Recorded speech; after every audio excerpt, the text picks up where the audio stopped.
Thank you so much, Kagan. Applications for the 2023 Virginia Beehive Distribution Program are now open.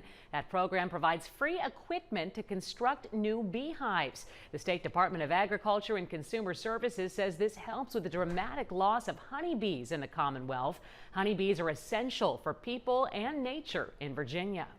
Honeybees are our only managed pollinators in the state, so it helps with their pollinator population. It helps to provide forage and harborage for our wildlife. So it's a vast, assortment of benefits of having these honeybees out there. In order to be eligible for the program, you must be a Virginia resident and be at least 18 years old. The application period runs through September 12th, and we have a link to apply right on our website.